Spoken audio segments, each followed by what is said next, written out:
ابا جی قبلہ رحمۃ اللہ علیہ اپنے وصال سے کچھ عرصہ پہلے تشریف فرما ہے اور اتفاق سے کوئی ذکر نکلا تو ابا جی قبلہ نے فرمایا کہ بھی بات یہ ہے کہ سیدنا عمر فاروق رضی اللہ تعالیٰ عنہ نے عورتوں پر پابندی لگائی تھی کہ وہ مسجدوں میں نہیں آئیں گی.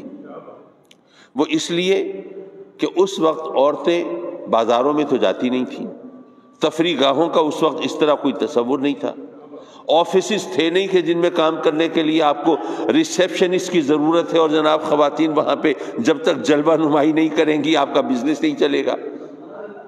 تو اس وقت خواتین اور کہیں نہیں جاتی تھیں، صرف ایک باہر نکلنے کا راستہ تھا تو مسجد کا تھا کہ بھئی رب کی بارگاہ میں جھکنا ہے، عبادت کرنی ہے، ریاضت کرنی ہے. تو سیدنا عمر فاروق رضی اللہ تعالیٰ عنہ نے جب دیکھا کہ الحمدللہ فتوحات کا سلسلہ جاری ہے اور اب جناب اسلام پھیل رہا ہے اور دوسری قوموں کے لوگ وہ بھی شامل ہو رہے ہیں، تو آپ نے کہا کہ کہیں ایسا نہ ہو کہ مسجد کے بہانے کہیں کوئی غلط کام نہ ہو اور اس طرح اللہ کے گھر جانا یہ بھی لوگوں کے لیے ایک مشکل کا سبب نہ بن جائے بلکہ الزام کا سبب نہ بن جائے. اس لیے آپ نے کہا کہ نہیں بھئی عورتوں کو یہ اب اجازت نہیں ہے اور مسجد میں نہیں جائیں گی. تو ابا جی قبلہ فرماتے ہیں کہ یہ سیدنا عمر فاروق رضی اللہ تعالیٰ عنہ نے اس وقت کے اور ماحول کے مطابق آپ نے حکم صادر فرمایا اور آج تک اس پہ عمل ہو رہا ہے. لیکن آج جب کہ عورتیں ہر جگہ ہیں، آفیسز میں بھی ہیں، بازاروں میں بھی ہیں، تفریح گاہوں میں بھی ہیں، ہوٹلز میں بھی ہیں، کلبز میں بھی ہیں، ہر جگہ پہ ہیں، تو مسجد میں ہی آنے پر پابندی ہو تو یہ بات کچھ قابل غور ہے.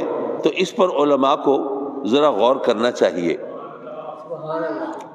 اب یہ بات اتنی معقول تھی کہ مجھے فوراً سمجھ میں آئی. میں نے کہا ابا جی بالکل ٹھیک ہے، میرا خیال ہے کہ آج کے دور کے حوالے سے پھر آپ کو فتویٰ دے دینا چاہیے کہ اب عورتوں کا مسجد میں آنا جائز ہے، درست ہے.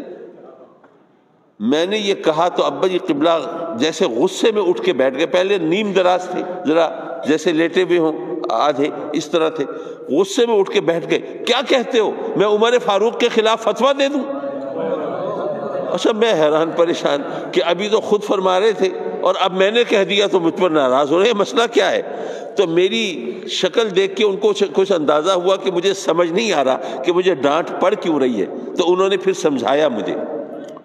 انہوں نے فرمایا کہ بیٹے میری یہ اوقات اور حیثیت نہیں ہے کہ عمر فاروق جیسی ہستی کے خلاف فتویٰ دوں. میں تو صرف یہ کہہ رہا ہوں کہ اس وقت جو ماحول تھا اس کے تقاضے کے مطابق آپ نے ایک حکم دیا تھا. آج ماحول بدل گیا، آج صورتحال تبدیل ہو گئی، تو آج علماء کو مل بیٹھنا چاہیے اور سیدنا عمر فاروق کے فیصلے کے حوالے سے غور کرنا چاہیے کہ بھئی آج کل ہمیں کون سا راستہ اختیار کرنا چاہیے. اگر امت مسلمہ کے علماء مل کے اگر وقت کی ضرورت کے تحت اگر اس کے خلاف کوئی فیصلہ دیں تو ٹھیک ہے، لیکن آپ ہر شخص کو یہ اجازت نہیں دے سکتے کہ عمر فاروق جیسی ہستی کے حکم کے خلاف وہ فتوے جاری کرتا پھرے. اب ذرا غور کیجئے، اس دن مجھے پتہ چلا آپ نے فرمایا کہ میری رائے ہے، فتویٰ نہیں ہے. مجھے پتہ چلا کہ رائے اور فتوے میں فرق کیا ہوتا ہے.